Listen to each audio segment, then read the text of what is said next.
Denise, are you there? Denise, are you there? Took us a little bit. Looking up. I'm looking for Denise. Is she there? I don't hear anything. Hi, Roy. Denise, a public service thing, if you could remind everybody that tomorrow at the 9 o'clock supervisors meeting, that everyone has the opportunity to get in 1 minute public comment for the supervisors. I'll be there. Very nice. Thank you, Roy. I appreciate that.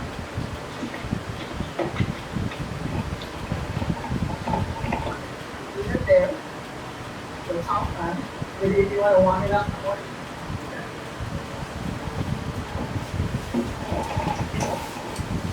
It's very nice.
And Denise, I don't know Yes, sir. I don't know if you're aware of it, but both Julie Mitchell and David Malcolm spoke at last week's supervisors meeting, and it can be seen. You can go on the county's channel or see it on my YouTube channel, because I just do the comments section.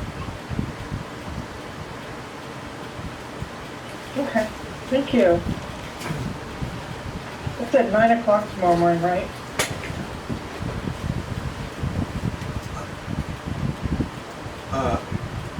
That's a yes, but usually you want to start about 8:45 to get in the queue, because they get a ton of people trying to get in there. Okay.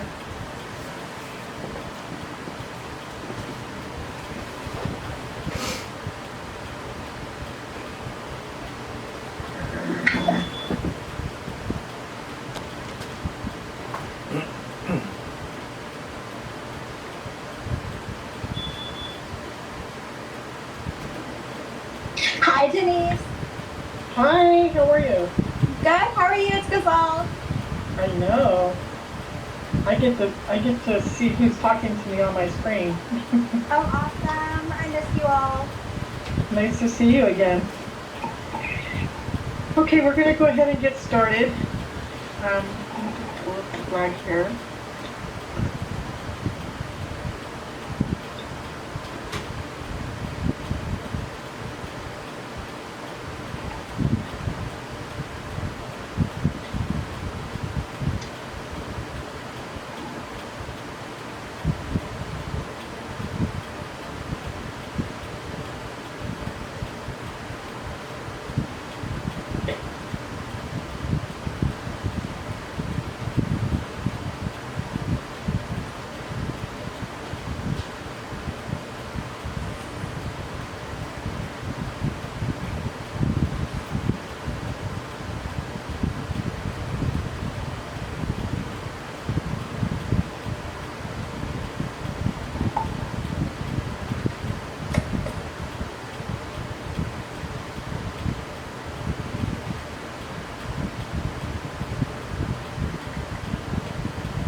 Okay, there's our flag.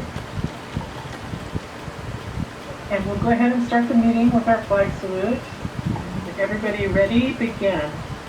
I pledge allegiance to the flag of the United States of America, United States of America, and to the republic for which it stands, one nation, under God, indivisible, with liberty and justice for all.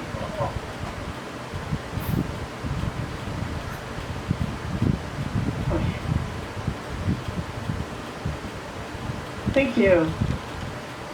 Okay, a couple of announcements. Our Board of Supervisors meeting starts at 9 o'clock tomorrow morning. And the best time, if you wanted to make a public comment, you can make a public comment that lasts a minute long. And you can start calling in at 8:45 to get in queue to make that phone call, and all of their information is on their website. And as well as the agenda for their meeting. We're going to start off by hearing from the Sheriff's Department. Is our Sheriff, Walnut Sheriff's Department on the line tonight?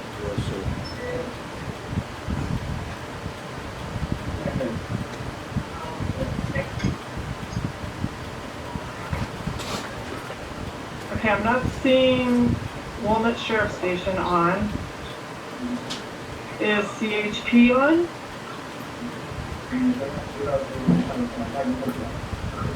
Hold on a minute. Oh boy, hold on. I'm on mute.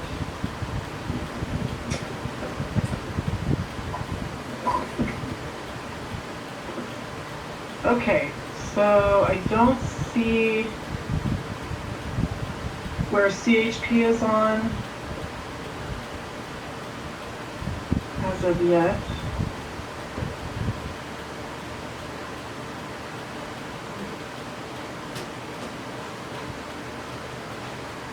Okay, let's go with the office, Congresswoman Young Kim's office. Are they on the line? Yes, I'm on the line.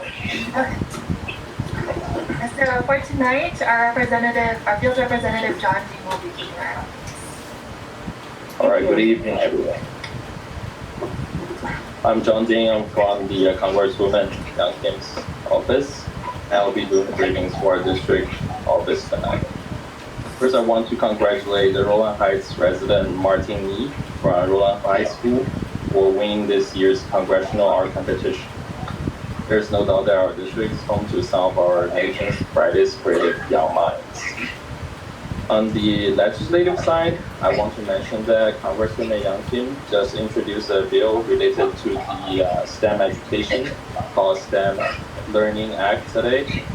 This legislation would provide resources to increase the interest of our students pursuing a STEM career or degree through informal programs. This legislation will also evaluate the effectiveness of STEM programs outside of the classroom and direct the NSF to provide a set of recommendations that could help spark a higher interest in the STEM field. Also, our office is planning a virtual service academy night on June 30th. It's not set and still, so we will be sure to keep you posted. That's all from our office. Is there any questions? Does anybody have any questions for John? Yeah, Roy's here. Go ahead, Roy. Just a quick, all this nice stuff here. What's the Congresswoman doing about the unmitigated catastrophe at the border and the failure of our Vice President and President to I'll call it recognize it. Thank you.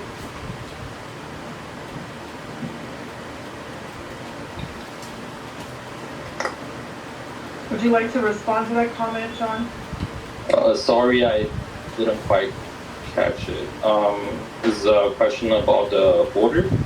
That's it. Can you hear me now? Yes, it's better. Okay, now. then I'll repeat it for you. What is the Congresswoman doing about our catastrophe at the southern border there? Thank you. Where 70 nations are now coming across. Thank you. Okay.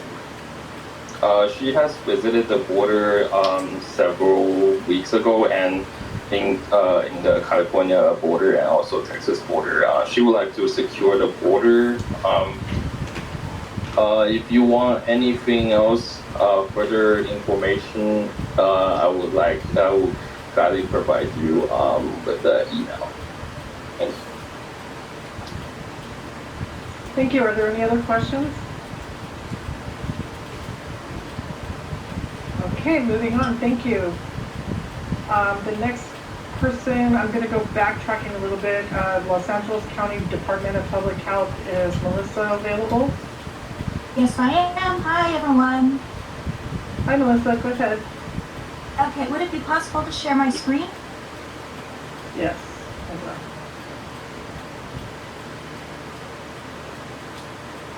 Okay.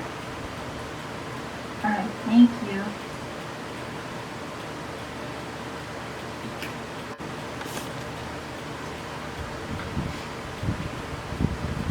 Okay, so good evening, everyone. My name is Melissa Koba, and I'm a health program analyst with the LA County Department of Public Health for Service Planning Area 3, which includes the San Gabriel Valley. And tonight, what I'm going to do is go over some statistics on the COVID-19 pandemic and some updates. So, as of June 12th, there have been a total of 3,660 cases of COVID-19, and this is up from 3,612 on April 11th, which I believe is the last time we met. The case rate is 7,173 cases per 100,000 residents. There have been 79 deaths, up from 76 on April 11th. And the death rate is 155 per 100,000 residents, and this is up from 149 on April 11th. With regards to testing, there have been a total of 21,859 people who tested for COVID-19, and the person's tested rate is 42,842 per 100,000 residents. The persons who tested positive totaled 3,439, and the person's positive rate is 6,740 per 100,000 residents. Now, as of June 6th, there have been 29,736 people who are 16 and over, who have received at least one dose of COVID-19 vaccine. And this is as of June 6th. This accounts for 68.3% of people who have been vaccinated. With regards to people who are 65 and over who have received at least one dose as of June 6th, there have been 7,839 people, and this accounts for 81.3% of that population. Now, we're pleased to note that there are no outbreaks in any settings, but there have been a few citations issued due to lack of compliance with the health officer order. So as of today, these 3 businesses have been cited for non-compliance, and they are all restaurants. Now, as you might note, there are some new changes that are going to start tomorrow. And some of the major ones is that LA County's travel advisory will now align with the state and CDC. The state will also continue to issue separate guidance for youth, healthcare, and high-risk congregate settings. And this includes homeless shelters and detention facilities and the like. Capacity limitations and physical distancing requirements will be lifted with very limited exceptions. And masking requirements will be addressed in state separate guidance, and we'll discuss that a bit in the next few slides. Now, there are going to be some limited exceptions for mega events, and so a mega event is one where there are 5,000 or more people indoors or 10,000 or more people outdoors. So this is going to affect you if you're going to any sporting events or to any concerts this summer. So when it comes to indoor mega events, all attendees must verify full vaccination status or a negative COVID-19 test 72 hours prior to entry. At outdoor mega events, folks will be required to verify if their full vaccination status or a negative COVID-19 test is recommended, but it's not required, and attendees who do not verify their status will need to wear masks. And when it comes to masking guidance, there's going to be a change again starting tomorrow. So masks are not required for fully vaccinated individuals except in these following settings where masks are required for everyone regardless of their vaccination status. And this includes on public transit, so airplanes, ships, ferries, trains, subways, buses, taxis, and ride shares, and in transportation hubs, for example, the airport, a bus terminal, a marina, train station, seaport or other port, a subway station, or any other area that provides transportation. This also will not pertain to indoors in K-12 schools, childcare, and other youth settings. Healthcare settings, including long-term care facilities, state and local correctional facilities and detention centers, and homeless shelters, emergency shelters, and cooling centers. So again, if you're fully vaccinated, you will not be required to mask in these areas.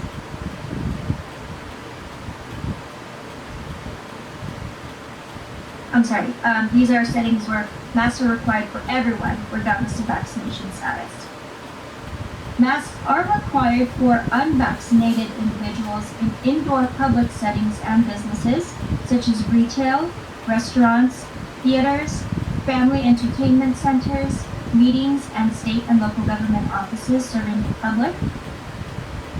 And in settings where masks are required only for unvaccinated individuals, businesses, venue operators, or hosts may choose to provide information to all patrons, guests, and attendees regarding vaccination requirements and allow vaccinated individuals to self-attest that they are in compliance prior to entry.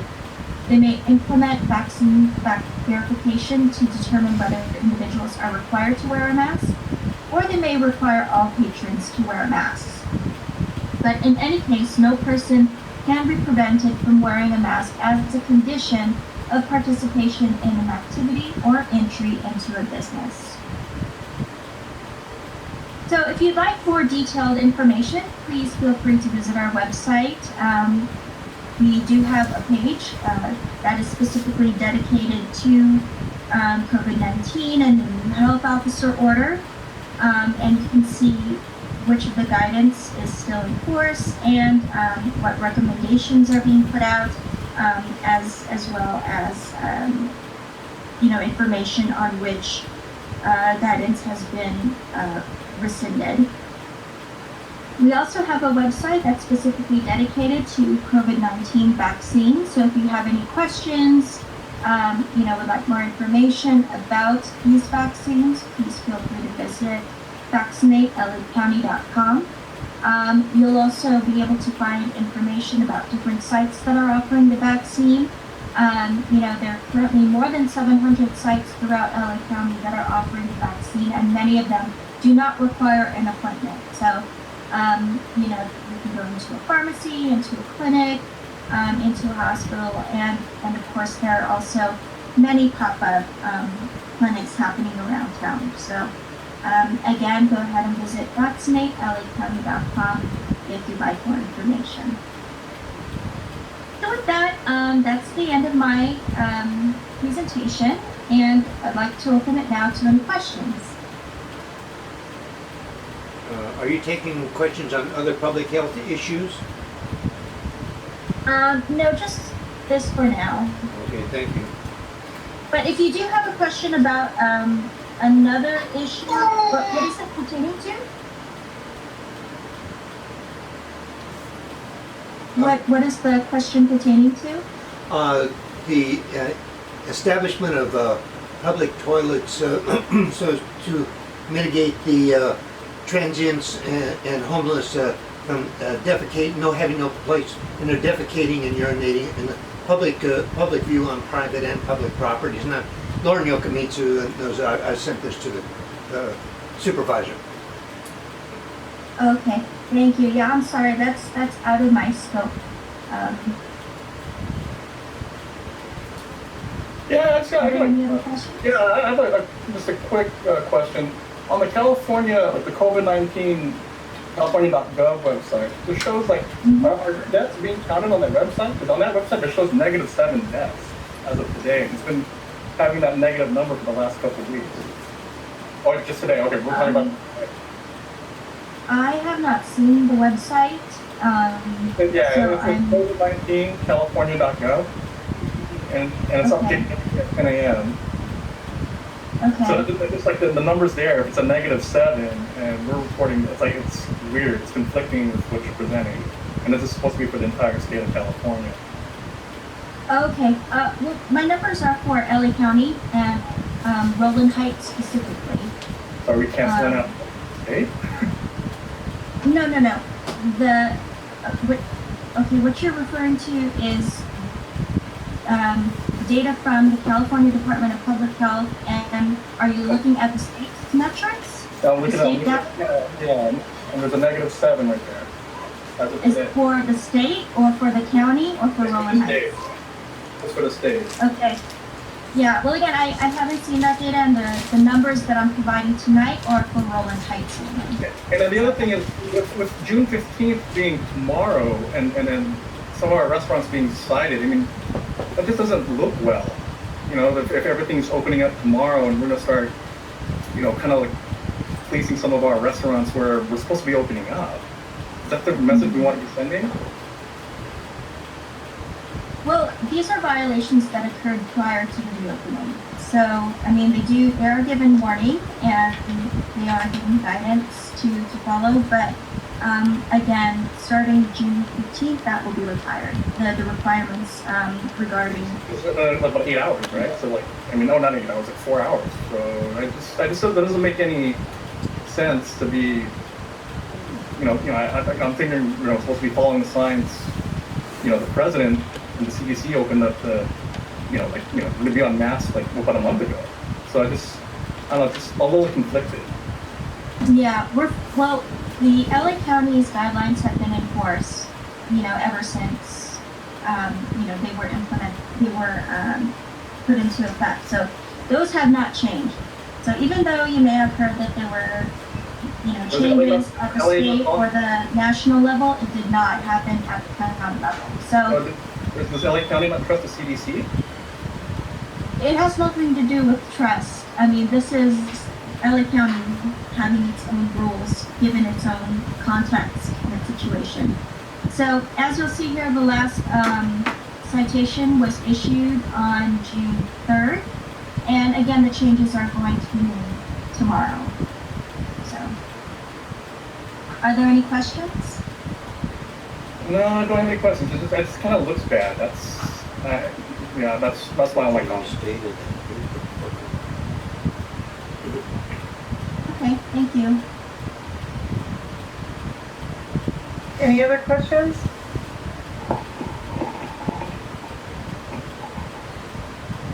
Okay, moving on to, thank you. I appreciate that.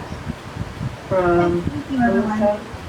Okay, the next person, let's backtrack a little bit. Do we have Walnut Davenport Sheriff on the line? It doesn't look like you're registered.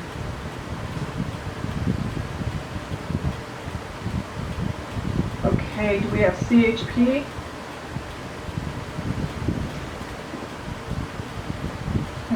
Okay. We will move on to Office of Senator Josh Newman, Field Deputy Erica Lucia. Hi everyone, my name is Erica Lucia and I'm coming to you from the Office of State Senator Josh Newman. I have a update for you. So our district office has been working on recognizing various schools in Roland Heights for graduation ceremonies.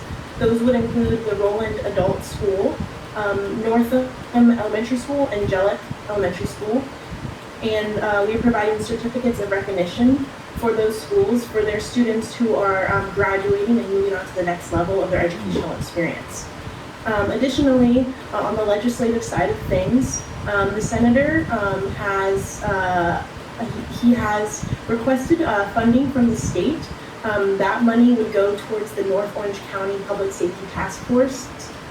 This was something that was originated in 2017 with 6 cities. The task force now has 10 cities, and those dollars go towards making improvements to public safety, homelessness, and youth violence.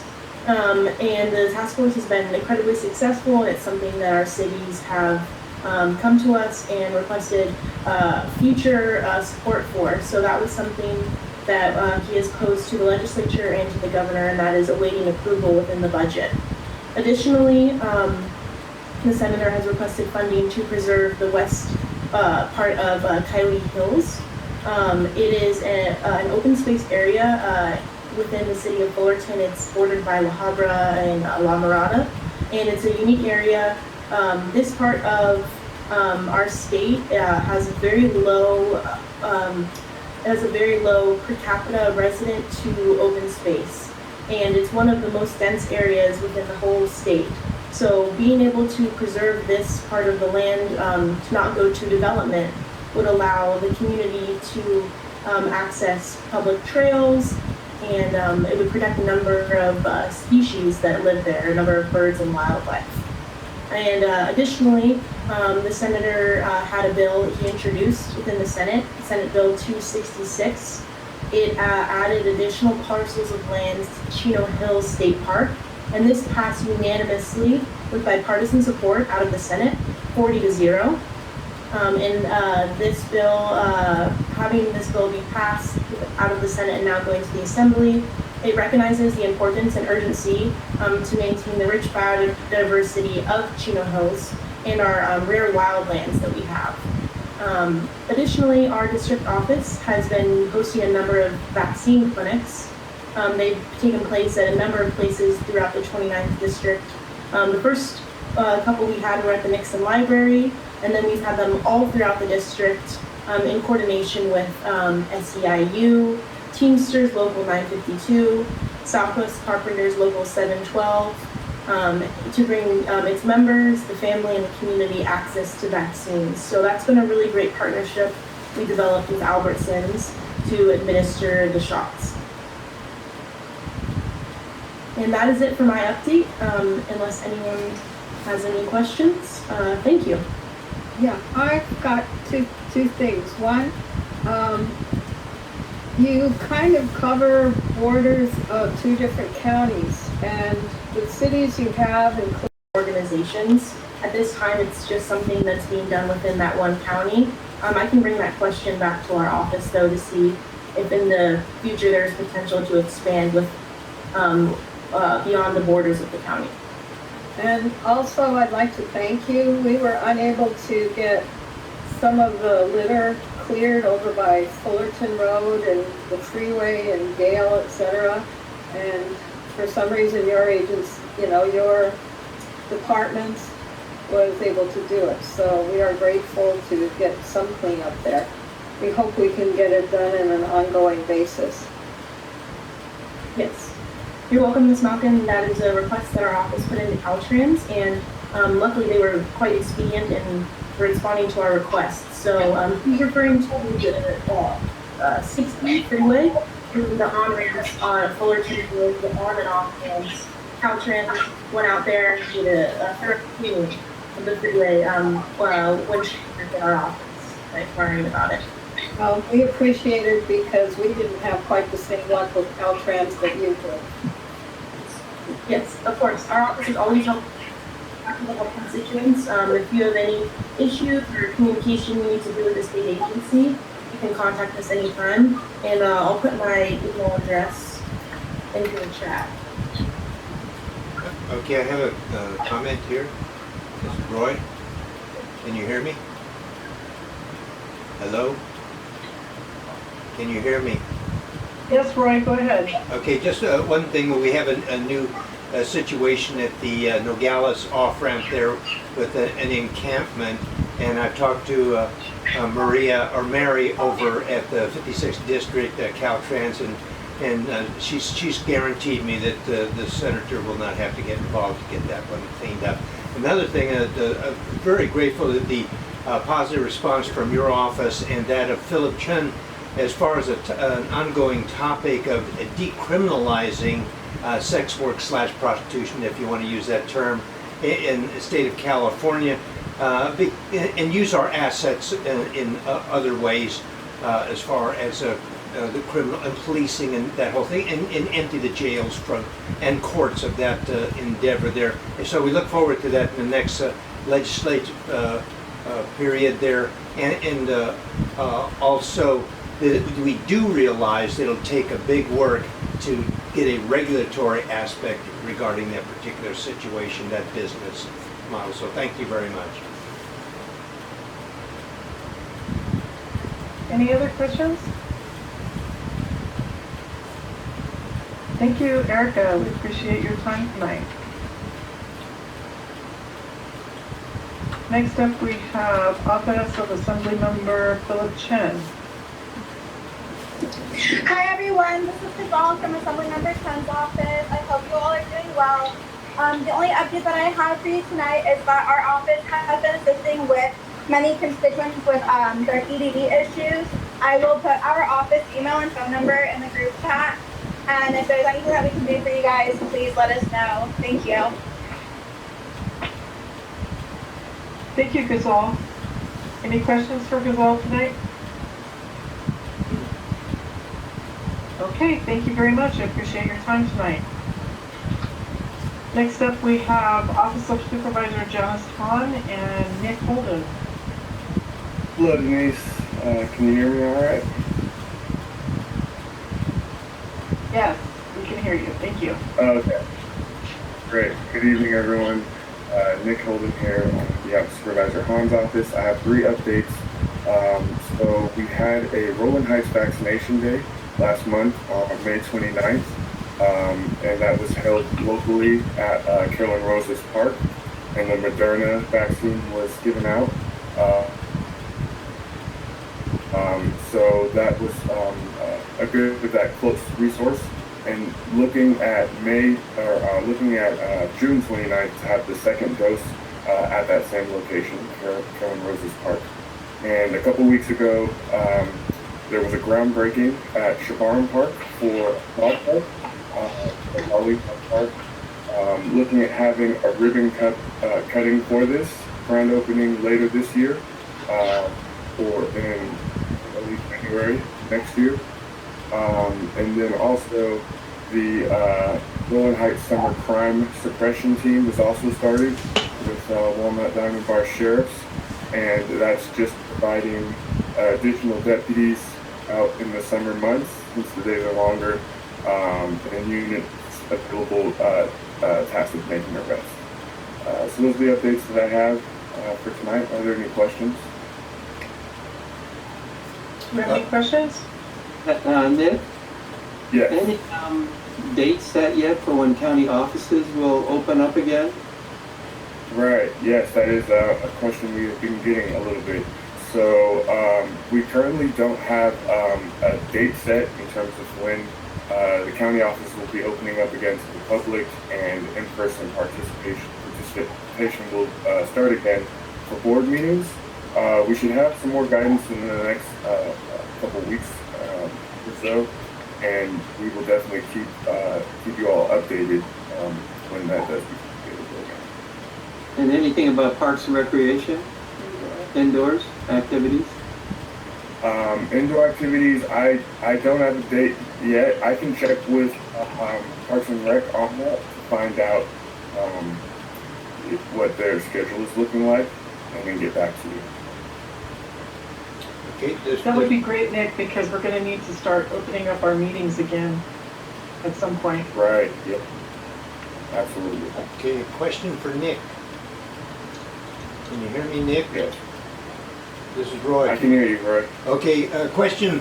Is it on the table there that the supervisor, quote, and offices are going to condemn the Martinez house after its second burning here on Colima, which never should have happened. But and it wouldn't have happened had it been condemned after the first fire and burning there. Given the history that the sheriff had been out there and about 6 times in that past month. Is there anything on the books to have that condemned and taken down? I can follow up on this. I know that condemning a property would involve multiple departments, but I can follow up to see if there is a process for that. You know, what's the status or where they are in it. But I'll look into it so we can get an update. And just to help you out, there is a process because I was the principal involved in getting the Walnut Carpets building taken down when Don Canabi was here. I guess that's maybe 15, 20 years ago. It can be done and should be done as a matter of public safety. Thank you. Right. Thank you, Roy. Any other questions? Doesn't sound like it. Thank you so much, Nick. I really appreciate your time tonight. Thank you for having me. Okay, last call for Walnut Sheriff Station or CHP. Okay, hearing none, we'll move. Whoops, sorry. Yes. CHP isn't here, but I'd like to relay a concern. We don't seem to have CHP in the area. Last night, a lady's brakes failed coming down the hill and she ran into the park, and it took 45 minutes to get a CHP car. The initial car was coming from Santa Fe Springs, but it got diverted, and then this other person, the CHP, then she came. But the initial call, she said she was not injured, but she was clearly in shock, and even the CHP agreed. But is there a way to assure that there's at least one CHP car in somewhere in Hacienda, Roland, or Diamond Bar at all times? I know they said they were busy, but 45 minutes response to a car that goes over into the park, and it just seemed excessively long. I know we don't have a contract like Diamond Bar does to guarantee someone, but I think we should have a car somewhere in the area. And when we called the sheriff, all they did, for the second time, all they did was refer us back to the CHP. I will look into that. That's a serious problem because of the park. There should be something. I mean, like, it would have been horrible if that would have happened like during the morning time or afternoon when there were kids playing out in the park. Well, there were kids there too, but they were fortunately at the other end of the park when the car went over. There were a lot of kids in the park at the time. There was a soccer game going on and stuff. And picnics. And they all ran over to the car. The car actually went flying and then went down an embankment and landed inside the park. I mean, it was pretty severe. And she was not quite there, but she, so because the initial report, none of us are medical experts, it got pushed down to the bottom, but, we don't know how injured she is. We don't know how injured. This is where the big question is, why wasn't the 147, the fire department dispatched with their paramedics? That's the big concern. The CHP is not going to do anything as far as her physical. Well, but nobody even came. She did not want paramedics, so nobody did call. Okay, well that tells the story right there. But as far as the CHP response, I mean, it was pretty obvious 45 minutes is a bit excessive. And they may have been, had they gotten there sooner, they may have been able to assess her condition and decide, yeah, you do need the And that's paramedics. not their job. Wow, that's crazy. I will look into that and see what we can do to modify that, because So, that's not quick acceptable. question. As a resident here in Roller Heights, which of the offices of the CHP patrols, say, Pathfinder Road between Santa Fe. Harvard and Nogales? Santa Fe Springs Yeah. is who handles it. I ask in particular because I've been given seemingly a runaround as to a report that should have been made on an incident where a vehicle ran into the wall. My property, backs onto Pathfinder, and someone ran into the wall and put a big hole into it. I've got my insurance company looking at it, but calling in to find a report by what I seem to have gathered was the CHP officer that was there. I should have been more diligent in going down to, see what report he was giving, but I haven't been able to find anything on the radar about that particular incident. Do you know if they even took a report? Well, that's the question. As I looked over the wall, it's sort of much where I didn't know who owned the wall as to the responsibility for the repair. I thought maybe it was the county, but the officer didn't know.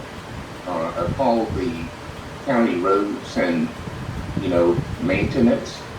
They didn't know. But calling my insurance company relieved my anxiety about the matter, quite a bit because they're going to handle it. But I was put off by the fact that neither Santa Fe Springs, the CHP office, nor either of the other seems to have really understood which is responsible for this area. That's basically the question. And you say Santa Fe Springs? Yes. Mr. Harvey, let me, I'm going to give you my email address in the chat box. Okay. If you could send me your, email me your contact information, I'm going to check with the county to see who actually is responsible for that section. I do appreciate it. I'll do that. No problem. Is there any other questions or comments? Carrie, I'm going to look into that CHP issue as well. Any other questions or comments? Okay, moving on. The Roland Unified School District, Donna Freedman. Yes, hi. Hi. Vice President of the board. Thank you, Debbie. Okay, I just have a report on the district. Roland Unified School District congratulates the class of 2021. This year we are excited to feature 100 of our class of 2021 graduates from Roland, Nogales, and Santana High Schools on light pole banners across the communities of Roland Heights, City of Industry, and West Covina. Look out for these colorful banners that feature graduate names, their photos, and the name of the college, technical school, or military branch they will attend in the fall. These can be viewed on the major streets of Colima, Azusa, Amar, and Nogales. And RUSD graduations live streamed. RUSD hosted in-person high school graduations last week. Each were live streamed and can be viewed on the district's YouTube channel along with other district videos.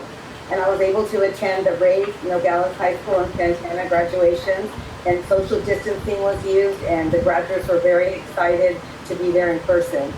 The Tribune graduation ads, don't miss our full page ads in the San Gabriel Valley Tribune highlighting the class of 2021 graduates in yesterday's Sunday paper. Summer school. This summer, the district is hosting a variety of in-person summer school options for students for K through 8. There will be a second session of enrichment classes offered for all students with classes in debate, digital art, creative engineering, science exploration, and computer science from July 19th to the 30th. Better Together, August 9th.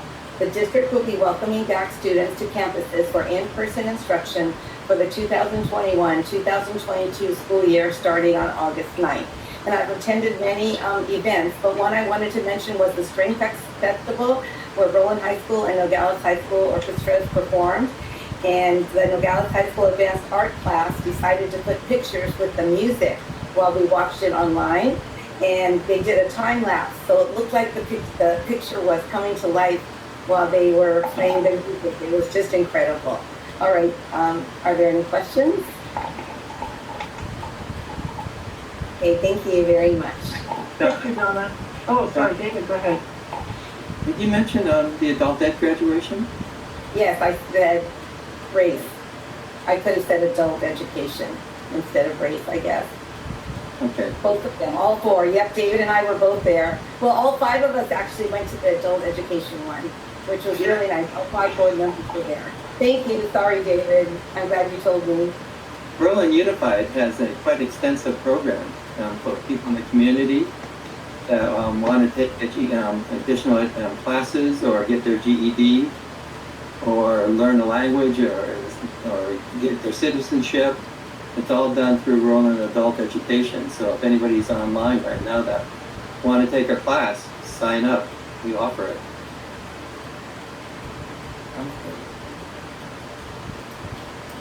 Thank you, everybody. I appreciate your input. Okay, the next person on our list is SAC, Director of Public Affairs, Jill Nolan. Jill? Hello, I'm filling in obviously for Trustee Judy Chen Haggerty. Good evening to all of you. I'm going to follow up, I think it was with Donna, who was talking about graduation. SAC was also featured very nicely in the San Gabriel Valley Tribune on Sunday. And as the article said, we had a record number of graduates, more than 5,200 students petitioned to graduate, but just about 1,000 actually walked. On Friday, we had an in-person ceremony in the New Hilmer Lodge. I did go. I hope that we can have this council come and maybe host one of its meetings in our new stadium so you can see how beautiful it is. And then, as you also may have read, there were more than 2,000 students who petitioned to transfer, which guarantees admission to the Cal State University system. So, and that's 1,000 more than were filed last year. Staff are scheduled to return back to campus on July 1st after more than a year of telecommuting. The maintenance and operations team is preparing the campus for the summer and fall semesters by updating building ventilation systems, preparing new rigorous cleaning schedules, and restoring landscape that was not fully maintained during the pandemic. Summer session starts next Monday, and registration for the fall semester begins July 7th. Our fall semester begins August 23rd, and according to the county, the Institutes of Higher Education will be like pre-COVID days, so we're crossing our fingers for that. And as you may know, it's SAC's 75th anniversary. So stay tuned for some news and invitations on how we'll be celebrating this milestone for the community. So thank you and have a wonderful evening. Thank you, Jill. Does anybody have any questions for Jill? Thank you again. I appreciate your time. My pleasure. I'll see you next month. Yes, thank you. Thank you. Okay. I believe we have Teri Chen from the Roland Heights Chinese Association. Good evening. Thank you, Denise. Thank you for allowing me to speak. My name is Teri Chen. I'm representing Roland Heights Chinese Association. I'd like to give the report and the update since last meeting. Roland Heights Chinese Association has been focused on helping the county and the community fighting the battle against COVID-19. In April, Heights Chinese Association worked with the Hacienda Heights K-Cap Insurance and Shilai Temple. They initiated a program for giving the residents 18 years old for the COVID-19 vaccinations. The association has made sure the Roland Heights residents has the opportunity to get vaccinated in Hacienda Heights. So we send out the flyers and notifications and put the news on the paper. So the Roland Heights residents had the opportunity to get vaccinated. And that was April 17th. in Shira Temple. April, again, the Rhode Island Chinese Association received a donation of 50,000 surgical masks from Taiwan.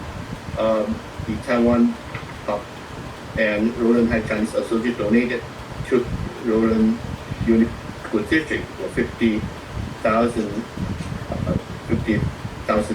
surgical masks. RHCCC worked with the county for the homebound vaccination on April 24. We put a notification on the paper and sent it out to the members. And we got a lot of response, even outside of the Golden High area. The people, other than the Golden Heights or Sienna Heights, within the 4th district, and had coming for submission for the homebound vaccination. It was a very great program offered by the county. On May 29, the county has a on Colonel Rosa Park the day before.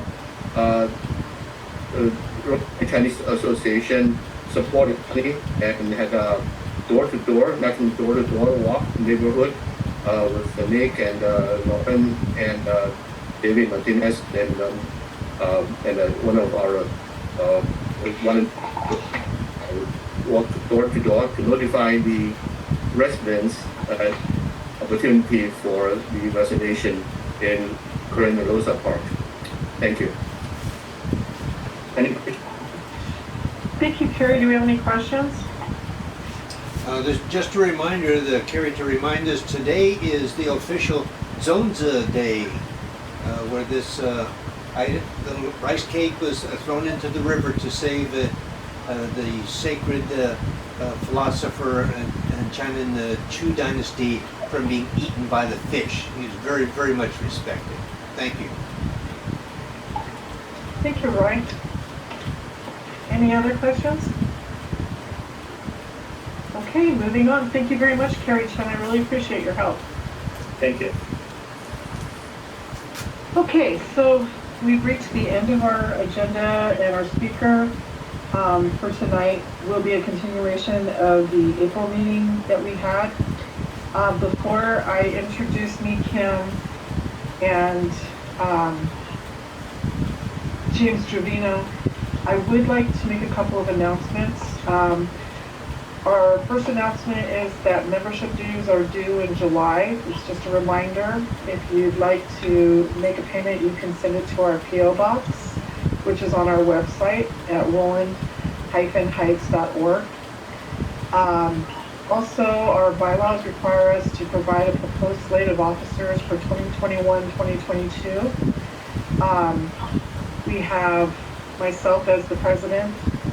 Vice President of Programs would be Carrie Chen. Vice President of Membership will be Maria Kramer. Vice President Community Improvement will be Henry Wu.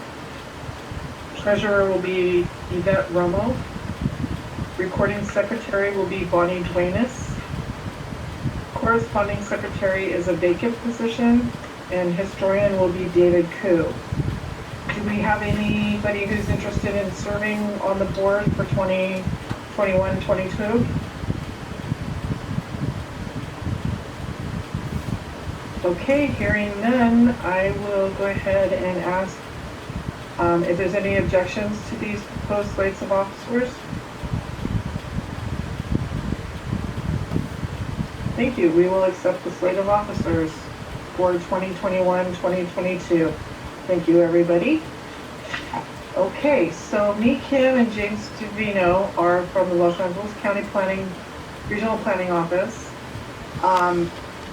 In April, we had a discussion about the land use changes that have been made for commercial properties, commercial residential properties specifically.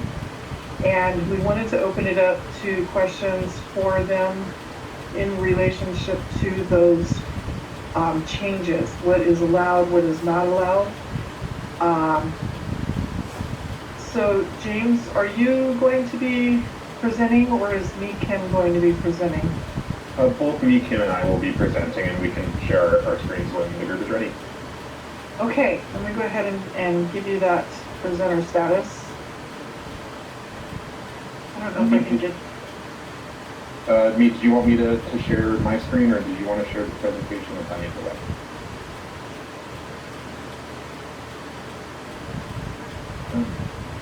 I don't know where she's She's I see her. On mute.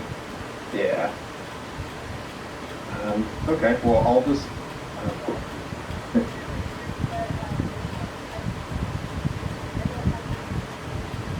Okay, I can only give access to one person, so do you want me to give it to James or to you? Okay, let me just change that then.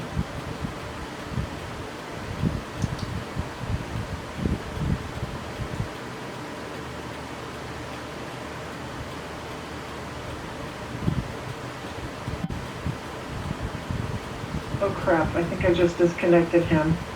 Hopefully he'll call back. There you go, you have presenting access now.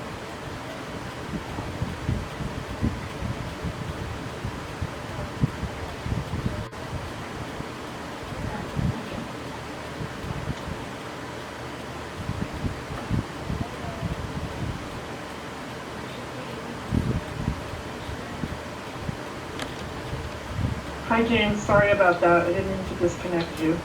No worries.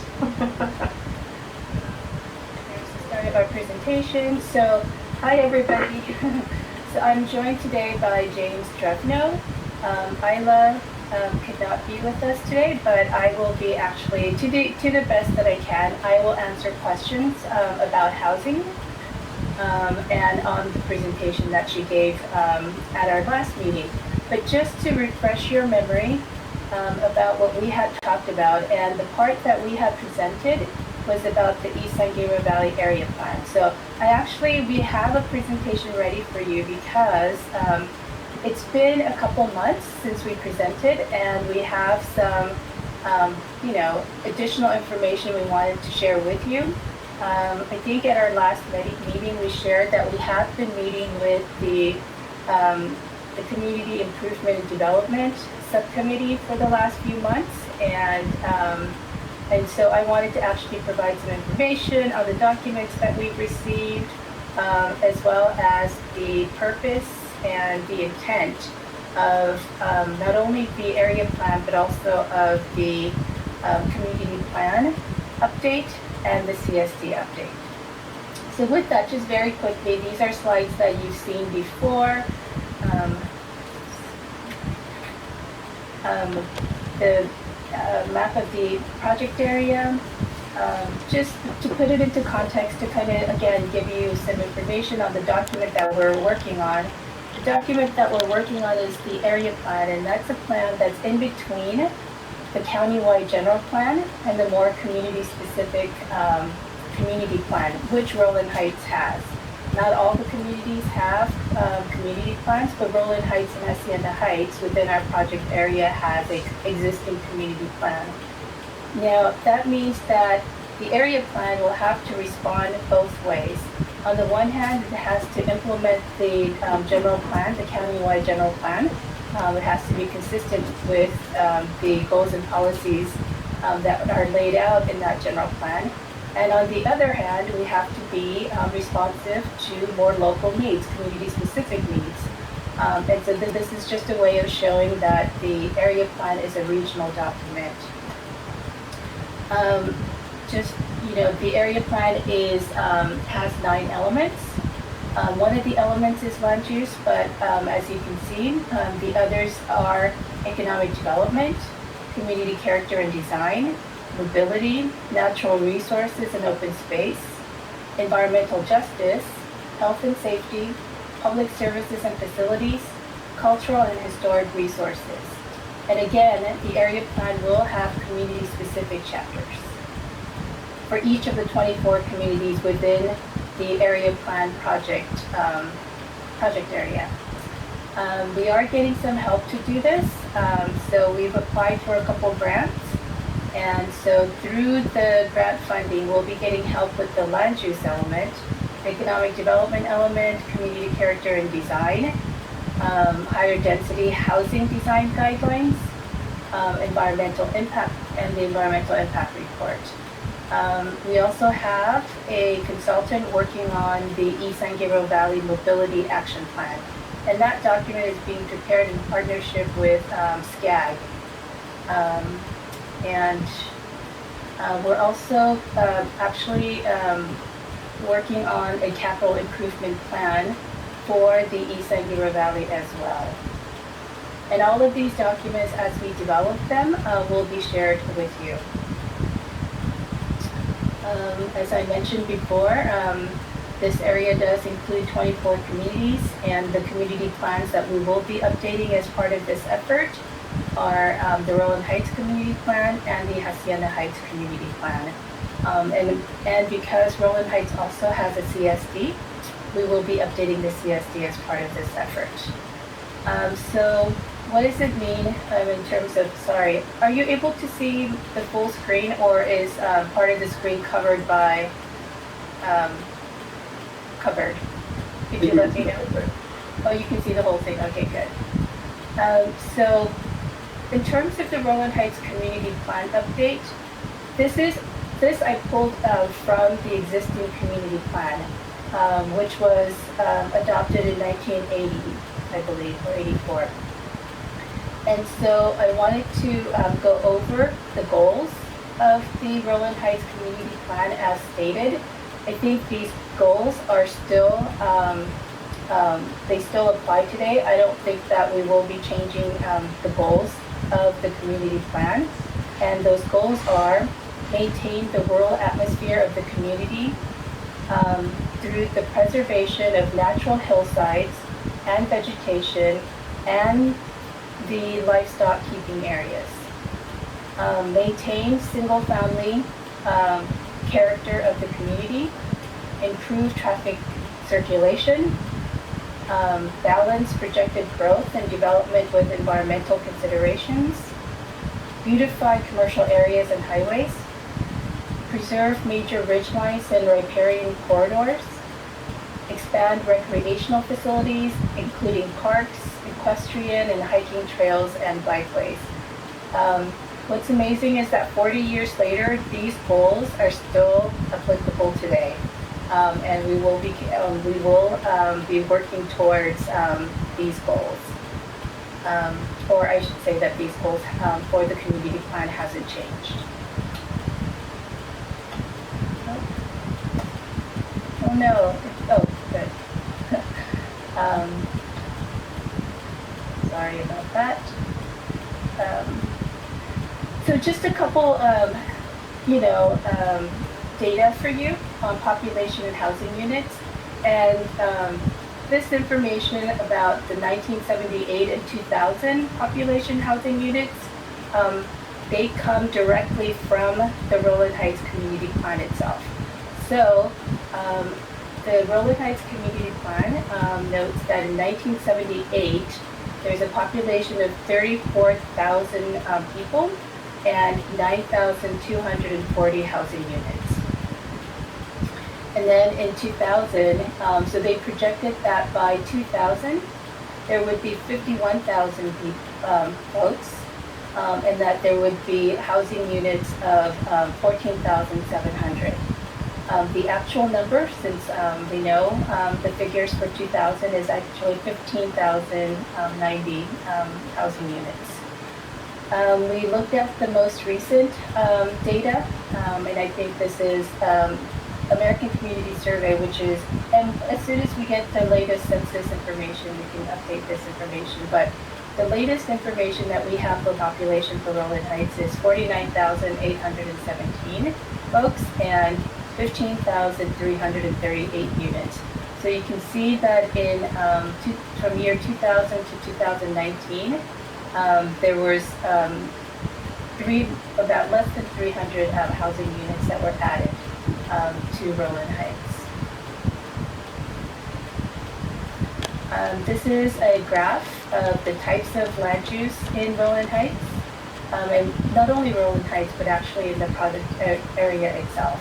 The yellow bars represent residential, uses, and this is existing land uses according to assessor's data. So you can see where Roland Heights is right here, where there's a blue bar here. So Roland Heights has a it's mostly single-family residential. So 67.9% of the existing uses is single-family residential. 2.6% is multifamily. The reason that you're also seeing this blue line, which is industrial, and I'm thinking that, I'm not quite sure, but I think the reason that's there is because of the oil fields, near the hills there. So that's the land use data.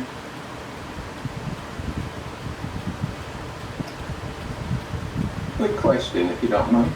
Sure.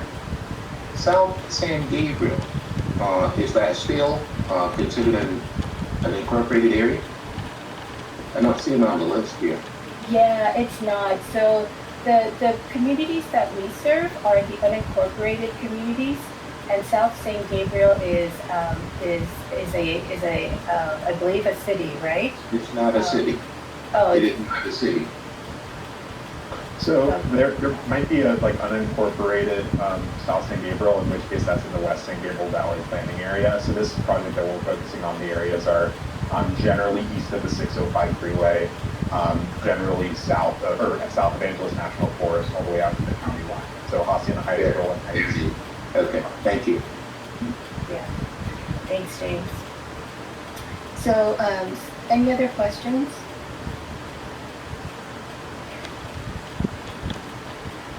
And so here is information about the existing land uses, and here's information about the total population density. Here's the Roland Heights has a population density of 3,806 people. It's this per square mile. So out of all of the unincorporated communities, this is where Roland Heights is. It's below. So yeah, it's less than Hacienda Heights, and it's more dense than Walnut Islands. Okay. As I said, we've been meeting with the Community Improvement and Development Subcommittee, CID, for the last few months, and we appreciate that they gave us information or additional direction on the intent and purpose of the community, the Roland Heights Community Improvement Community Plan. And so, like I said, the purpose and the goals identified in the community plan won't change, but we will make sure that these additional feedback will be incorporated into the community plan update. And, they include things like, enhance the livability of all neighborhoods, strengthen community sense of place, protect the natural hillside, protect clean water, conserve existing equestrian and agrarian districts, and improve watershed health. Promote, balance the aesthetic and functional consideration when it comes to businesses. And I think that this emphasis on aesthetics and function is repeated in the guiding principles too. But yeah, to balance the aesthetic and functional considerations of design. So, and make sure that the development is integrated with the community. And of course, conservation and preservation of natural resources. To that, I would add these additional guiding principles. And I can, please let me know what you think. Smart and managed growth, general maintenance and upkeep of the community, and also working towards a vibrant, pleasant, active spaces, i.e. public realm, public spaces in neighborhood. With that, I can take any questions you may have. Okay. The other part that we're working on is the community, the CSD update, and we wanted to give you some information on, the CSD update. We got the Roseville Community Design Guidelines as an example. We're also working with a consultant firm to develop design guidelines for all of East San Gabriel Valley for the project area itself. So with that, I'll turn it over to James. Thanks. So just to assure everyone, there's a lot of text and information that we're presenting on these slides. Rest assured, all of this will be sent out to you. And if there's any follow-up questions, send us an email. We're more than happy to answer that. So with the Rowland Heights Community Plan, there was also created a Community Standards District, or what we call a CSD. Community Standards District is an implementation tool of a community plan. So community plan has policies and land use considerations in a planning document that takes into account demographics, the existing conditions on the ground, and then it sets up goals and policies to reach those. A community standards district is a tool to also help implement that. So the purpose of a CSD, or community standards district, is to provide objective development standards for a community or a specific area in a community, or both, to implement local and regional plans. So the Rowland Heights CSD implements the Rowland Heights Community Plan. And as we create the East San Gabriel Valley Area Plan, the Rowland Heights Community Plan essentially is a portion of the East San Gabriel Valley Area Plan with its own unique policies. And ultimately, the Rowland Heights CSD will just apply to the community of Rowland Heights. This is a really great opportunity to make sure that all of the values that we put in the Rowland Heights Community Plan are actually implemented on the ground. And that happens through objective standards like in CSD. So when I say objective standards, what we're really meaning are fact-based. These are ultimately standards that a planning staff at the public counter would look at when someone brings forth plans for new development or even renovations to existing development. And we can go into detail in at another opportunity as to when those things apply, but generally, always good to note that an objective standard has to be verifiable by planning staff as they receive the plans from the applicant. So either the project meets the standards or doesn't meet the standards. And they have to be able to make that decision on the spot or very clearly be able to say this is a yes or a no meets the standards. So an example, a not objective standard, this would be subjective. New building facade should consist of appealing design to the Department of Regional Planning and the community of the CSD. Now, appealing design, kind of maybe know when you see it, but ultimately it's not something that's objective. Someone may have a different opinion on what a building facade looks appealing and which one's not. The facade is the front materials used in the building, like your shop front kind of aesthetic. On the other hand, there's an objective standard. So this is an example of a standard we have in another part of another community standards district in another part of the community. And this one says, a wall of the building located 30 feet or more from the side or rear lot line shall have the same trim and finish as the front building facade. So what this is trying to get at is, ultimately, we want to make sure that the fronts and the sides of buildings, and at least the fronts and sides that you can see from the public right-of-way or your sidewalk, looks appealing. It's not just a facade and then stucco on the sides, right? So ultimately, a planning staff can more easily verify that the trims and finishes selected for a building as submitted by the applicant meet that 30-foot requirement. So when we're talking about community standards districts or what to put into them, and as we continue to talk with Rowland Heights CID subcommittee, these are the kind of things we're going to be looking for and putting in there. So we can do the next slide.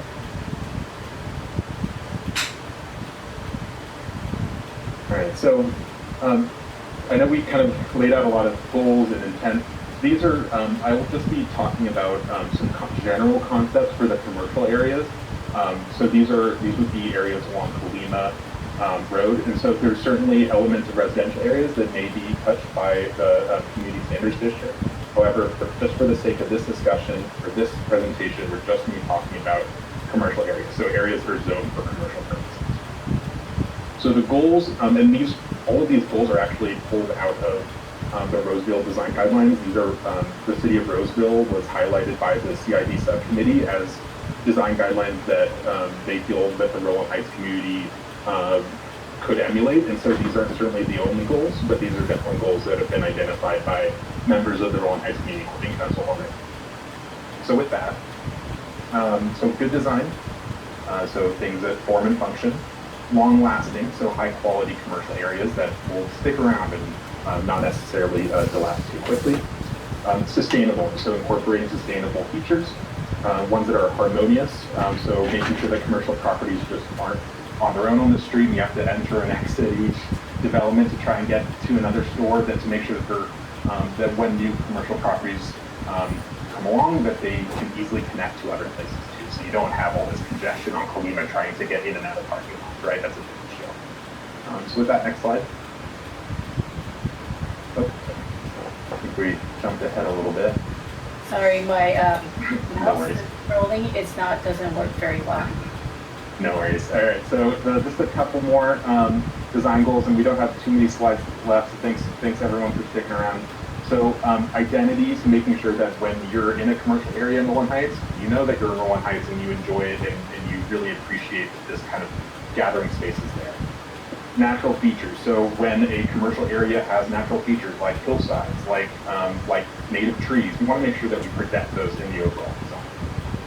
And another one is public space. So Rolling Heights has really great parks, but that's not necessarily the only public space that exists. There's these, it could be a cafe on the corner, it could be a bookstore, it could be a variety of places in the community that people just naturally gather and are active. And then finally, and Meekin alluded to this as well, vibrancy. We've heard a lot from Rolling Heights community members that they're, about what specific stores or what specific types of business opportunities should be in the community, and ultimately that is a product of vibrancy. How many people are sort of buzzing around your commercial areas? Is there a population to really support the types of businesses that Rolling Heights wants to keep and secure in order to increase economic development, and that ultimately increases the types of amenities? So with that, I know that's a lot of high-level design goal information. This is just an example of the types of things that we're talking about, and we'll continue to talk about with the CID subcommittee. So these are just a couple of concepts. Nothing is locked in stone. These are simply things that we've explored sort of around San Gabriel Valley and other places in California to make sure that that these goals are actively implemented on, through objective development standards. So one idea is actually from your neighbor, Walnut, California. This is from their West Valley specific plan, which I believe is recently adopted. And specifically this specific plan is located along Valley Boulevard, about, I want to say it's Lemon Avenue, around Fairway Drive kind of area, those commercial shops to the north of Valley. And so one idea that they had was to have these, when new development is proposed, that the developer must set aside a certain amount of amenity zone. Essentially this, what you see on your screen right now, the right-of-way, that's like your traditional sidewalk. Primary street, that's your road. And an amenity zone would essentially be using the setback of a business to actively program. So we've heard from countless Rolling Heights residents in our outreach throughout these years that they want more outdoor dining. They like, shaded walkways because it gets, so hot in the summer months. I think we're all experiencing that now. Really just areas to relax and gather in, places that you can grab coffee with a friend. And so these amenity zones are intended to, these would be objective standards that we would include to make sure that that kind of activity is supported. And amenity zones is one way to go about that. So let's go on to the next concept. All right, so the second one, there's just one more concept after this. I know it's getting late, everyone, but so another sample CSD standard. This is one from the community of La Crescenta. It's an unincorporated community in the foothills near the city of La Cañada, just north of Glendale. It's a very hilly community, just like Rolling Heights, and so one of the standards that they included in there that we worked on was to provide rear kind of step backs on the structure. So you have residential areas that kind of sit behind these the commercial areas. We want to make sure that when you have commercial development, that it's not obstructing sunlight, it's not obstructing someone's enjoyment of their backyard. And so the concept here is if we allow, step backs of the building once they go past a certain height, that allows light to sort of penetrate through, and ultimately makes development less imposing. The other thing we want to do is really concentrate a lot of business activity close to the street. That's really going to help get that kind of vibrancy that will ultimately lead to the kind of shops, stores, and that kind of general walk environment we've heard from a lot of Rolling Heights residents. So all the stuff on your screen right now, all that is just their general concepts. None of these schematics are set in stone. They're not really tuned to Rolling Heights, but these are just some general ones. So finally with that, you can go to the last one. All right, here we go. So our final concept here, and this is really just to provide some examples of what objective standards look like, or what could be included in the Rolling Heights CSD. So this one is called architectural elements. This is really referring to providing a menu of design options for an applicant that's proposing commercial development. And that menu of design features kind of passively encourage pedestrian activity. So in this example, we have something called a rear court. So the building kind of incentivizes people to gather in these spaces. So the photo on the right is actually from the Roseville city design guidelines. And it's not exactly the same thing as the schematic on the left, but essentially achieves the same purpose in that you actively, through standards, require there to be areas where people can sit and enjoy, kind of a quiet, serene time, having lunch with a friend. That's really, we're trying to support third places. They're not your home, they're not your work, it's someplace else. And we really want to emphasize that, these are places that people can gather and enjoy themselves. And the more people that, congregate in these places, the more likely businesses will, start to offer things to support that too. So it kind of works both ways there. And so that's it for the concepts, and just a couple of other notes. If you have any recommendations or questions about what you just saw in these concepts, I know we went through them fast, so we'll definitely send all this out to you. So you have a built-in recommendation service in your Rolling Heights Community Coordinating Council. We are working actively with your CID subcommittee, so make sure you voice your recommendations to them through the Rolling Heights Community Coordinating Council, and they can definitely work with us to make sure that those are incorporated. If you have questions about our project in general, our email, our project email is on the screen, and we'll make sure to send that out. And if you have questions about a specific property, whether it's for zoning enforcement, or if you have a question about what can or can't be developed in your community, those email addresses are on the screen as well for our public counter or our LDCC, as well as zoning enforcement. So that was it. So I think you've seen our project timeline before. We basically have another couple of years to get this project done. And if you have any questions, I know that the introduction, the question that I think that you wanted to discuss, as Denise had introduced, was about land use changes. And the reason that we ran through these, the purpose, intent, and what we're doing with the community plan is actually, part of that, of land use. And so we can help answer questions about what the goals and policies will be when it comes to land use that we're considering for Rolling Heights through the area plan and update to the community plan itself. I think the question at the last meeting was about the housing legislation that the Board of Supervisors had adopted. And one of the housing legislation, housing ordinance was the by right housing ordinance, which allows residential, so multifamily housing, to be built on commercial zones. That doesn't necessarily mean that it changes the zoning. It just means that it allows multifamily housing to be built on commercial zones without a conditional use permit. So that's basically the information that we have for as far as the housing ordinance, to actually give you more in-depth information about the area plan and the community plan update. Any questions? Yes, I have a comment, more of a comment. Okay. And this is more for James that was presenting the CSDs. We've been in Rowland Heights for over 40 years, and we were on the original committee that developed the CSDs. The biggest problem is that there's no enforcement of the CSDs. And I could go on for a day or 2 days giving you addresses, locations and stuff, where they have setbacks of commercial buildings, and they originally landscaped it but never kept it up, and it's just all weeds now. But there's a setback, but it's all weeds, or there's no setback, or we had one that said a certain percentage of the front yard of your house had to be landscaped. And we've had numerous people in our community that have paved in their entire front yard so they can park their cars in front of their house on where the lawn would be.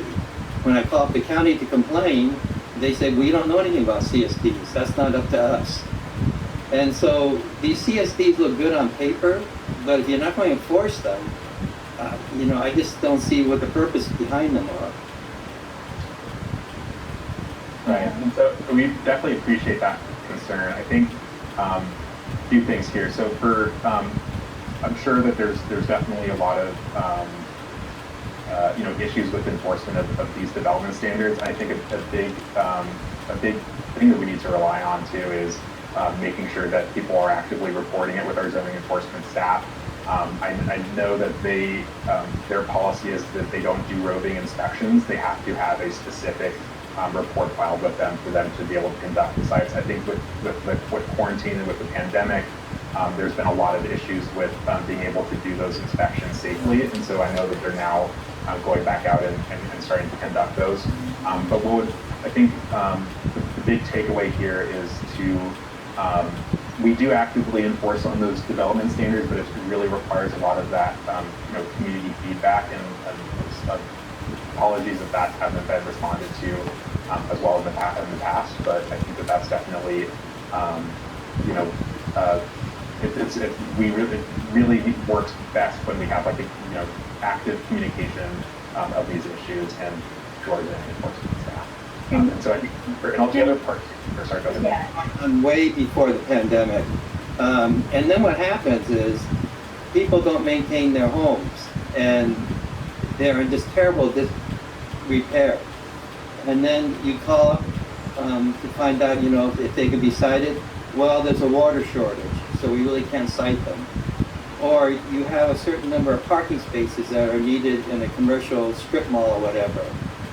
They don't meet that standard. And now they have restaurants that are using the parking lot where they're taking up a third more of the parking spaces that is already inadequate to have an outdoor restaurant. Well, we have a special standard now that allows that because of the pandemic. Every time I try to report something, there's an exception to that CSD because of some disaster or something that's happening in the county. So to me, these CSDs, I hate to be negative, but they look good on paper, but that's all they are, on paper. Additionally, even for Rowland Heights, I actually had to contact Nick Holden finally got the information to me because I was unable to get the information on who actually handled property rehab in Rowland Heights. I mean, you got a general number, but they only required you to talk to a person. Well, you didn't know who your person was, and nobody shared. So it's a very frustrating experience, and there's nobody out here to physically monitor and make sure that things are being done the way they're supposed to. I mean, it's up to us to have to track down who to report it to, but it's just a very frustrating experience. In all honesty, cities tend to be more centralized, within their locale, and there's somebody in charge of that particular thing. We have somebody in downtown LA who does not keep track of over here. I won't bore you with too many details, but there was a fire or rebuilding in an area. The area was already short of parking spots. My husband managed to get hold of someone to actually come out. They discovered the parking lot was being rented out for overnight parking. And additionally, there were spots, this was even that were changed. The usage of that project was changed.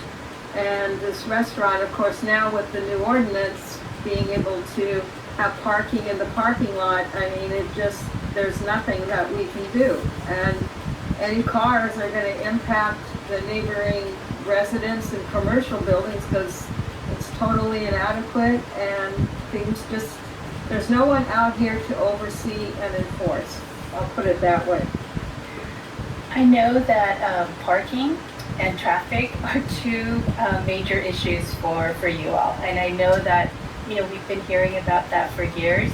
And those are some of we're putting our heads together to see how we can address those issues. One of the things that we're looking at is, again, one of the consultants, the grant that we got was to do a mobility plan. So it's to address the transportation needs, but in a holistic way.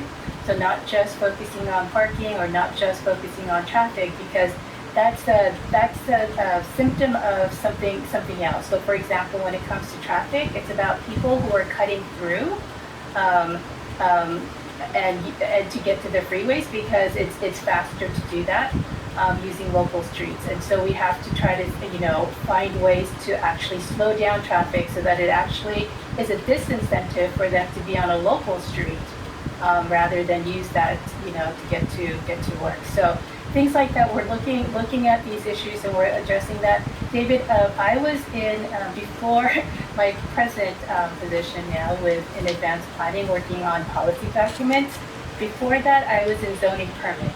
But I know that when there is a CSD is an ordinance. It's a regulation.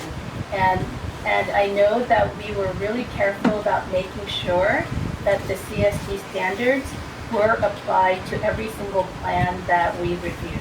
So that's one of the process that a planner has to go through for every single project that they receive. It has to be reviewed for compliance with the zoning code and compliance with the CSD. So I do realize that and if there are instances where you're seeing that where a CSD standard hasn't been complied with, then let us know. We'll look that up. Two properties that Denise had brought up before, it was at the corner of Kalima and Nogales and Kalima and Fullerton. There were buildings that were built without any setbacks. And as you know, because you worked on the CSD, it does require setback for commercial development, right? And when we looked at that, it was because those projects were approved before the CSD was in place. And so I know that on the surface, it may seem like the CSD wasn't complied with, but I can tell you that we don't have the freedom to ignore it because it's an ordinance.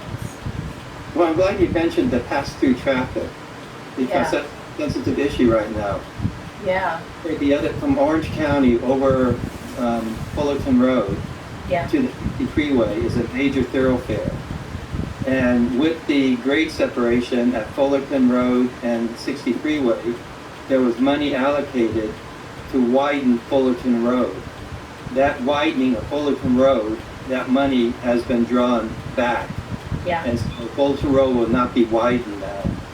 So now you have a grade separation that narrows down, that chokes off at Fullerton Road in Kalima. To me, what planning? I don't see any planning there at all. Yeah, but you know what? The fact that they withheld that is because one of the feedback that we gave was that to mention this issue about cut-throughs, and we said instead of widening it, instead of inviting more pass-throughs, we should actually put in landscape median that's friendly for bicycles and for pedestrians.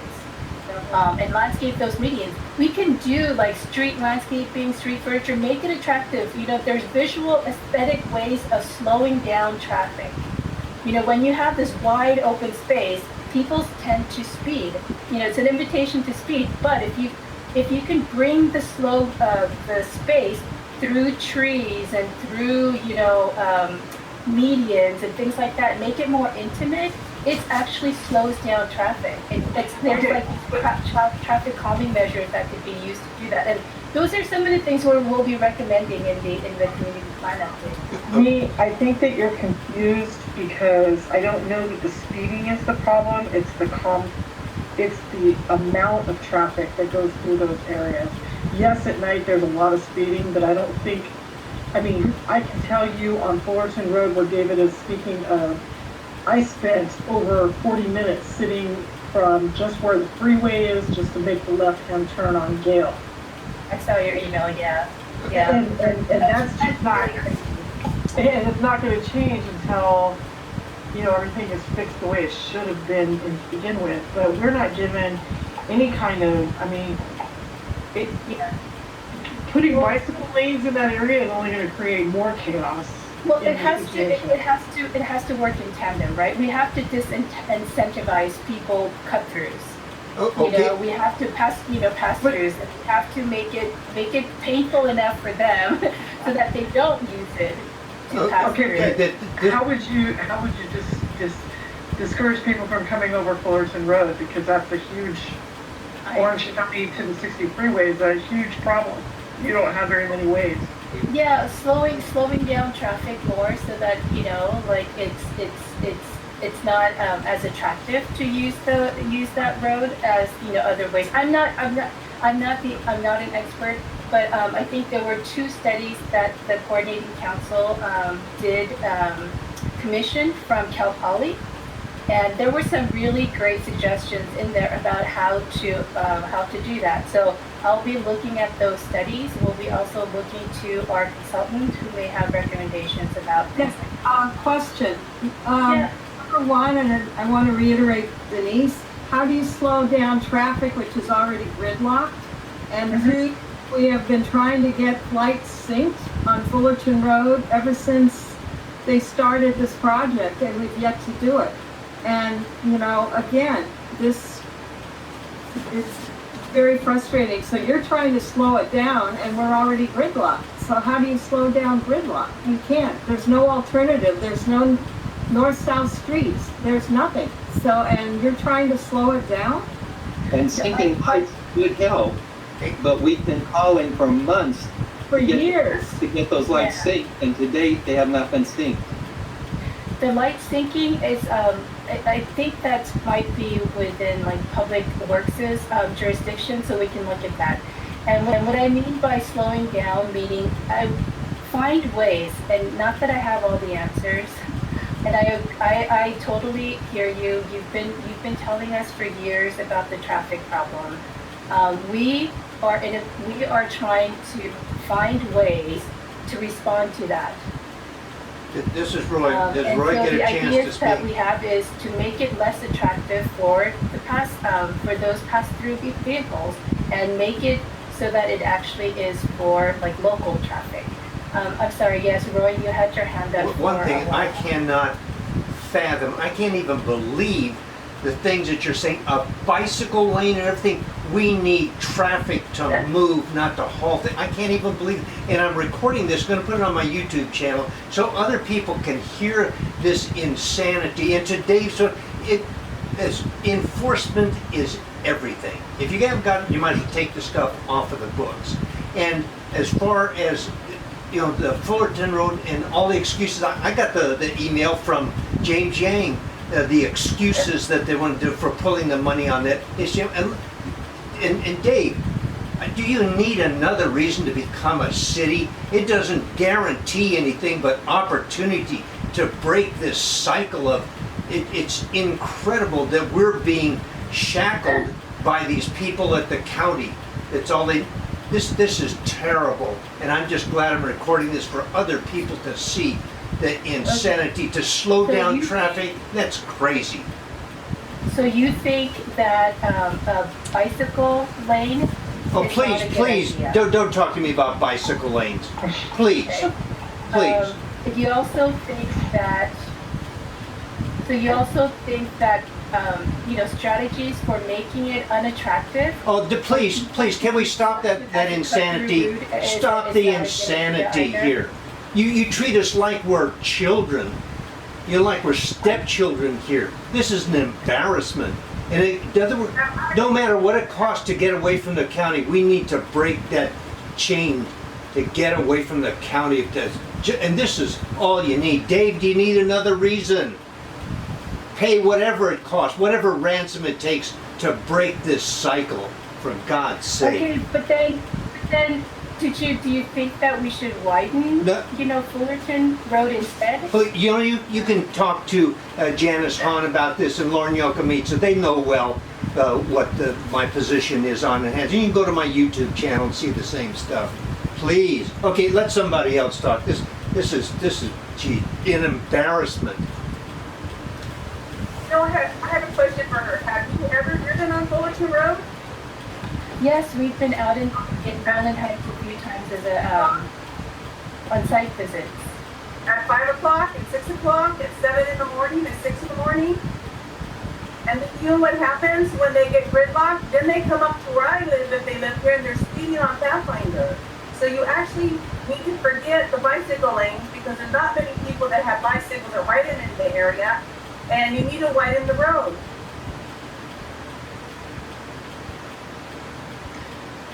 I can tell you that there's huge issues with Fullerton Road. I can tell you that there's huge issues with Nogales. Anybody who would want to ride a bike in that area would be pretty much risking their lives, because we have so many accidents on that street. And it's not because of speed, it's just because of the quantity of vehicles that are going through these areas.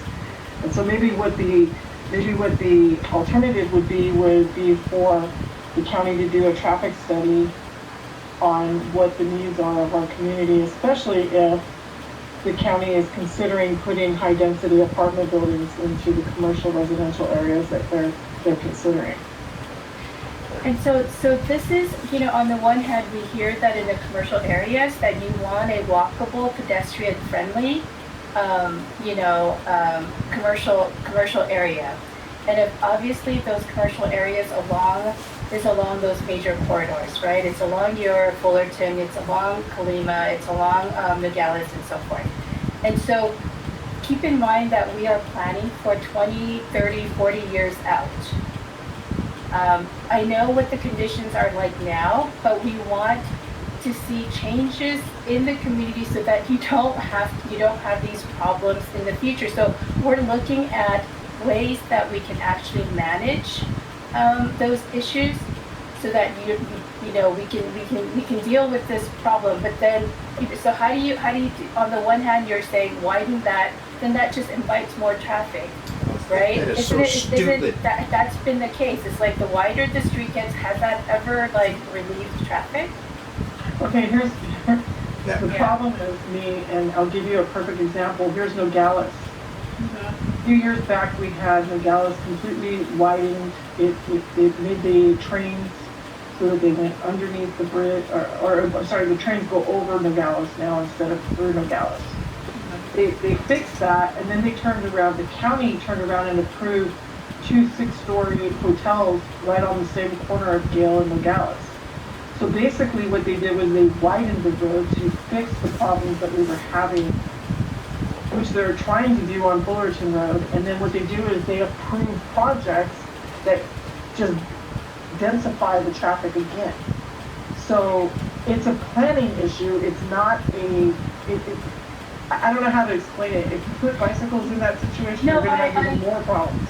Okay, so it's not just, so it's one of the ideas for making a more walkable, pedestrian-friendly neighborhood, or your neighborhood commercial area. That's what we're talking about. So if bicycle lane doesn't work, then it doesn't work. But it's just an idea that I'm, suggesting that we're looking into for a walkable commercial, area. If that's what we heard we wanted, when we held these community meetings, people wanted a business district, an attractive business district that was walkable, and that was pedestrian friendly, that looked nice.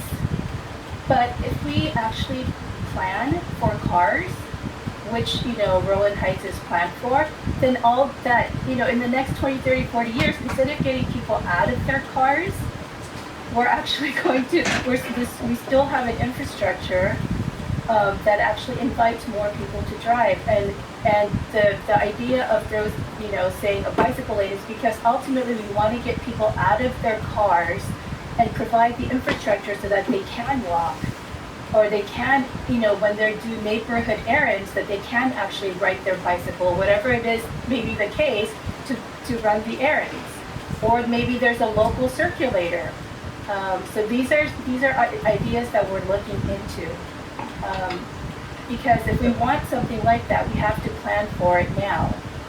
I think to add to that, there's a large selection, or large population of older adults in Rowland Heights, and we've heard from a lot of Rowland Heights older adults that and senior citizens that they just don't, they want to be able to walk to places, they want to have a way to get to places, but they're unable to drive. They're unable to maintain a license. And so a really big part of that is, it's not the intention or expectation that everyone's going to be riding a bike everywhere, because of course some people are not going to be able to, but the idea is that, we would have, like me was mentioning, a circulator shuttle for people that have, accessibility issues, or older adults that can't make it, to places in the community. These are all we're really proposing just a wide variety of solutions, and in fact, a lot of this is going to be related to our mobility action plan that I just posted a link in the chat with. And so if you have questions, or if you have concerns about anything that we've talked about, I highly encourage you to get involved in that process, because we will we're already actively working with them to think of ways and strategies to cut down on congestion, to make sure that people can get to accomplish their daily needs without endless gridlock. And it's not going to change overnight, but I think the question that we're asking ourselves for all of these projects is, in the year 2030, in the year 2035, will our children's children be able to live in Rowland Heights and not have to rely on cars, or not have that kind of ability to that sort of freedom, really, to be able to enjoy their community without a license. For them to have mobility options. But this is not just, from seniors that we've heard this. It's actually when we worked with the classroom, with the teachers at the Rowland High School, if you remember last year, just right before the pandemic, we took students on a field trip, on a walk from the high school, around the neighborhood, around the high school, and the intersections around Nogales and Colima. And students told us they would love to actually ride their, skateboard or scooters or bicycle to school, but they don't feel safe. And they wanted ways to actually be able to, get to school without having their parents drop them off. And parents dropping off kids, I don't know how many thousands of kids, I think it's a couple thousand kids at Rowland High School. One kid said this, he's like, all of these kids, a lot of them are being dropped off by their parents, which also adds to traffic. If they could walk and they had means to walk to their school, they would love to be able to do that, which is one of the reasons why we mentioned, wider sidewalks and being able to walk to schools for kids. And if we continue and we to support something like that, we actually need to have an infrastructure that supports that. And a bicycle lane is an infrastructure and one of the strategies that we are looking into for allowing people to have mobility options. So not just relying on a car, but being able to walk to a park, being able to, ride their, scooters and bicycles, or, even ideas like having a local bus that runs up and down just Nogales or Colima on a regular basis, 10, 15, just up and down, so that those people who live in the subdivisions could actually rely on that to do local errands. What problems? And I've tried, and I actually got a pilot program for the seniors, We've got something called hills. Our current shuttle doesn't go through the hills. The bicycles are impossible. The seniors can only walk so far. So unless you have something, an on-demand service to pick people up in the hills, it's not going to work because people tend to walk at most just a few blocks. We have very steep hills, and you're talking about just the main streets. People can't get to the main streets, you know, and that's a fact. You've got to account for our hills, and we need an on-demand system, not just for the seniors, but for everybody else. If you want to get people from point A to point B, you're going to need an on-demand system, period. That's not just on a fixed route, but flexible to get to all the, you know, all the residents in the community to get from point A to point B. And there's nothing in the plans for that.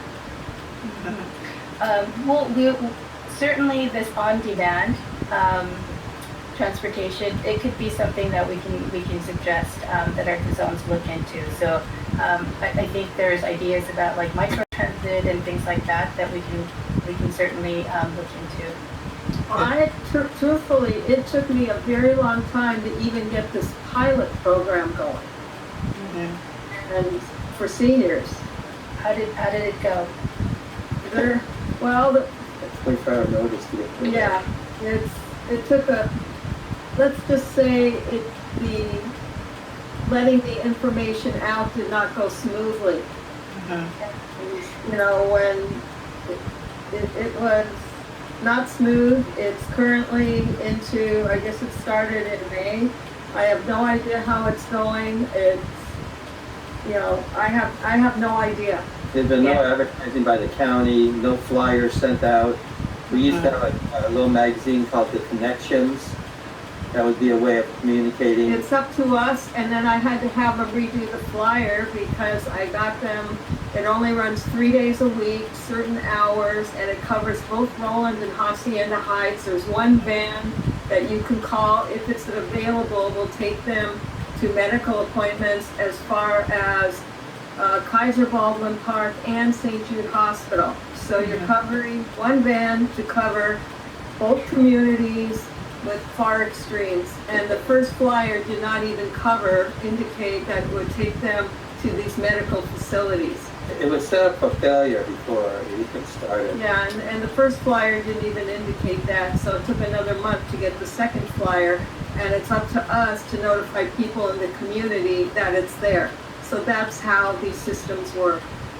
So let me say this, okay, because we're getting up to the 9 o'clock. Okay, this is something so important. What I would like to nobody do is here has recognized that Colima is a major ancillary to the 60 freeway, and they're talking. I rest my case.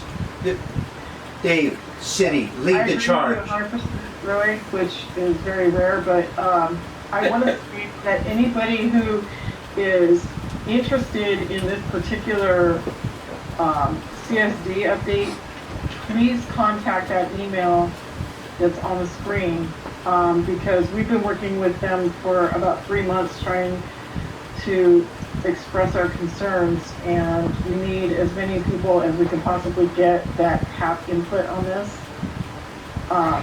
You're welcome to come and join the monthly meetings that we have. You know, I would love to work with you,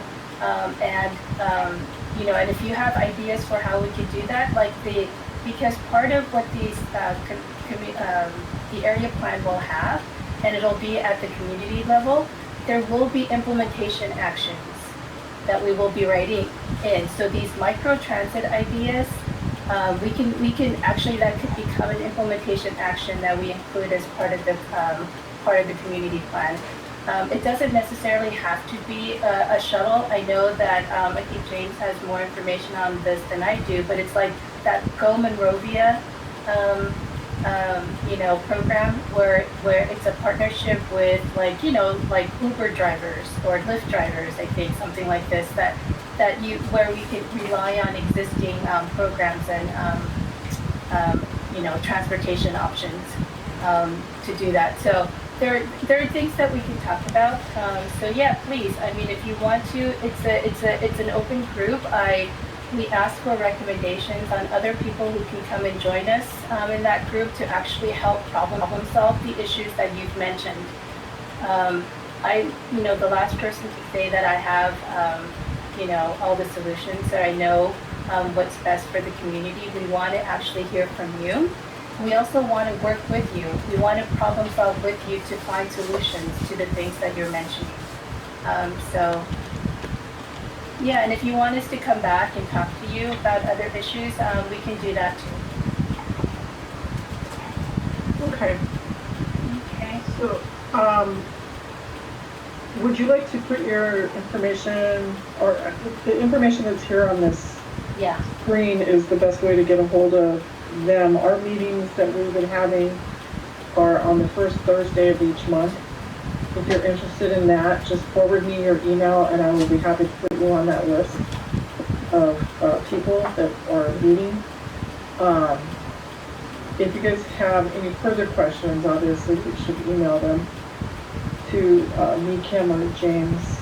And if there's nothing else, then we're going to go ahead and adjourn because it is 9 o'clock. Yeah. Thank you so much for your feedback. And yeah, please, I'd love to hear more about, more of your thoughts. And so please come and join us at the monthly meetings. Thank you. Thanks, Kim. Thanks. And thank you everybody for attending tonight. Yes, thank you. It was a long meeting. Bye-bye. Thank you for your time. Bye.